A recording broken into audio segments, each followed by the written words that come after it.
The leveraged buyout of the RJR Nabisco Corporation for $25 billion is a landmark in American business history, a story of avarice on an epic scale. Two versions of the fierce competition for the largest buyout ever consummated are presented by skilled journalists with contrasting styles. Burrough and Helyar are clearly fascinated with the personalities of the players in the deal and with the trappings of corporate wealth. The restless, flamboyant personality of Ross Johnson, CEO of RJR Nabisco, is portrayed as the key to the events that were to unfold. The colorful description of all of the players and the events will likely have broad appeal. Lappert signals the complexity of her story by introducing her narrative with a 3-page cast of characters. Her focus on the strategy of the players and on the fast-paced action provides a more concise description of a deal big enough to augment the wealth of many rich people. Business libraries will want both versions of this story of capitalism drawn to the extreme, but students, looking for a more comprehensive treatment, will favor Lappert's version. Over 6 months on the New York Times bestseller list. Barbarians at the Gate is the definitive account of the largest takeover in Wall Street history. Bryan, Burrough and John Helyar's gripping record of the frenzy that overtook Wall Street in October and November of 1988 is the story of deal makers and publicity flacks, of strategy meetings and society dinners, of boardrooms and bedrooms, giving us not only an unprecedentedly detailed look at how financial operations at the highest levels are conducted, but also a richly textured social history of wealth at the twilight of the Reagan era. As compelling as a novel, Barbarians at the Gate is must-reading for everyone interested in the way today's world really works.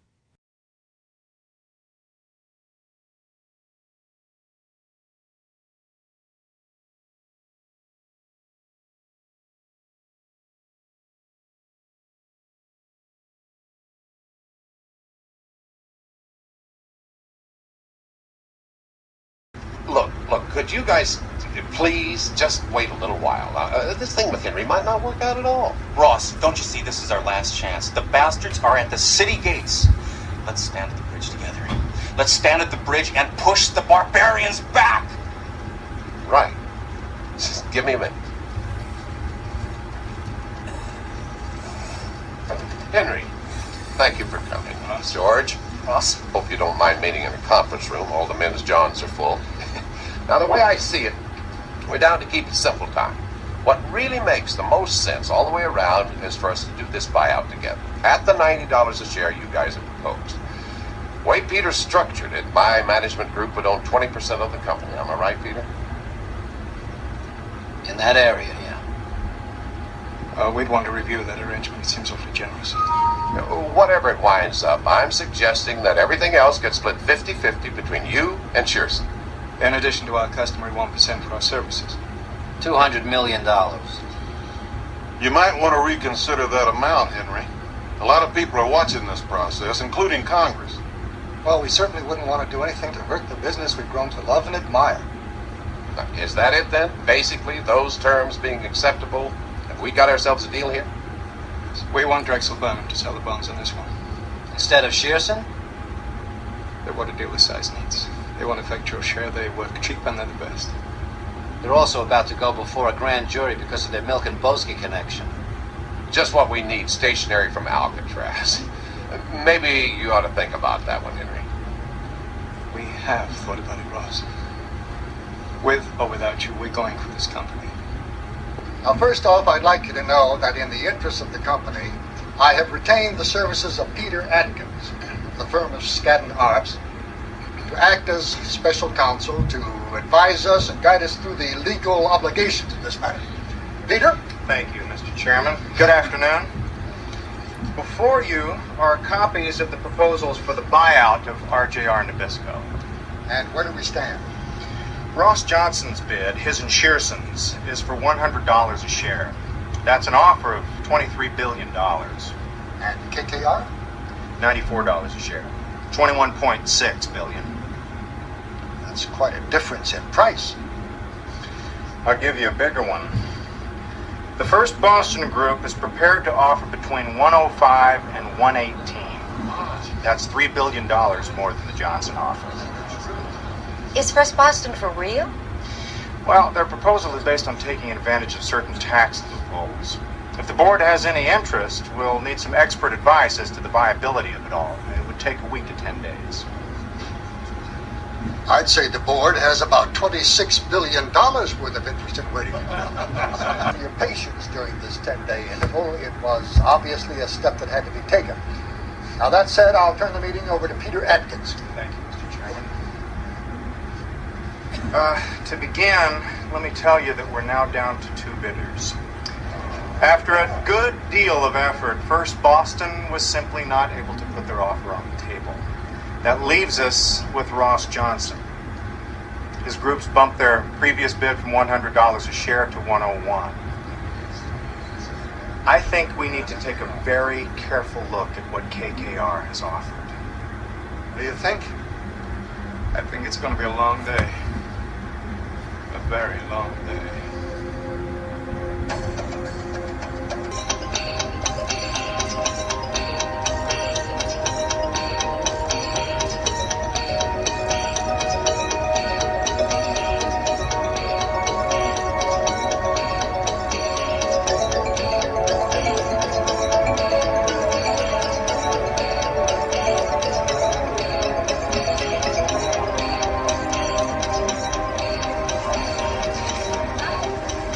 Ross Johnson's final bid, his final bid, is for $112 a share.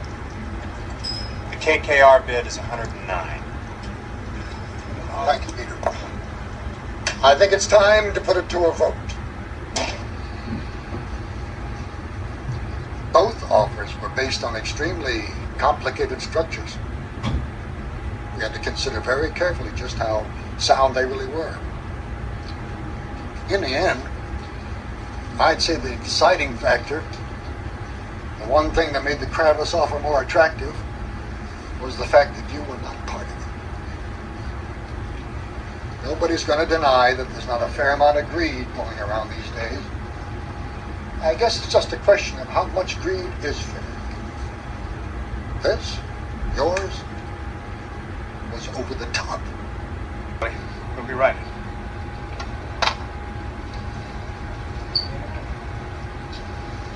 I just dropped by to say thank you. For making me a hero with my shareholders. $25.7 billion for the company. It's very generous, Ross. Yes, well, we don't take over until after the first of the year. We don't have any plans as yet. Well, just holler. Congratulations. You guys bought yourselves one hell of a company. I really hate to leave on a sour note, but about that $25 billion, if you're planning on signing for it, Jim Robinson just canceled your American Express card.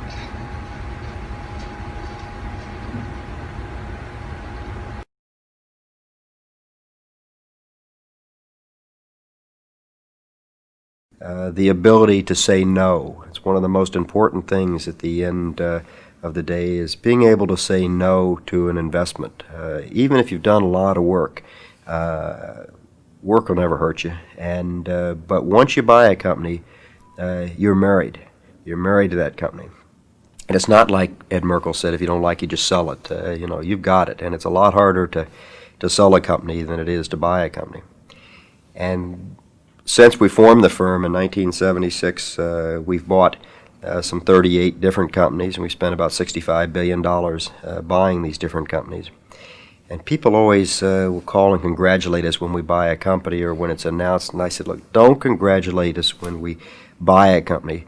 Congratulate us when we sell it. I said, any fool can overpay and buy a company as long as money will last to buy it. I said, our job really begins the day we buy the company. And we start working with the management, and we start working about where this company is headed and make sure that that capital structure that we have in place is the right capital structure. And I think that's the reason that we've been successful. It's not just buying the company. Sure, we've picked right companies, and we picked the right management. We've given them the right incentive to perform. But most importantly, we've had the management have the right incentives. Management has been an owner. Management has had their own equity on the line. They have something at risk. I always like to refer to many managers in corporate America as the renters of the corporate assets, not the owners. And I said, where have the Carnegies and the Mellons and the Rockefellers gone? Well, a lot of them are gone. And our concept is to bring that back, to bring back that ownership, so that if you have something at risk, you think differently. Rent an Avis rent-a-car. If you go out and you rent an Avis rent-a-car and you put a scratch on it, well, you're not going to be that happy, but it's not going to really upset you that much. What you really want to do is get it back to the Avis counter before they see the scratch. Whereas if you own your own car, you put a scratch in that car, you're going to be out there polishing it and making sure that scratch is gone. You're going to take extra special care. It's exactly the same concept if you own a company. If you have your own money at risk, what happens eventually, you start to say, well, do we really need all those people that we have in a company? Do we need as many airplanes? RJR, for example, we had 81 people in the flight department when we bought the company, and they had 11 corporate jets. Today we have about 24 people in the flight department. We have four planes today. We've got one airport versus 4 airports that the company had. And you just think differently. So I'm giving you a very long answer to what appears to be a simple question, but everything was done in steps, and everything becomes a building block. And as my mother has said to me on many, many occasions, you've got to build the foundation first. If you build that foundation, both the moral and the ethical foundation, as well as the business foundation and the experience foundation, then the building won't crumble. But if you don't build that foundation, and it's not a solid foundation, the building will crumble.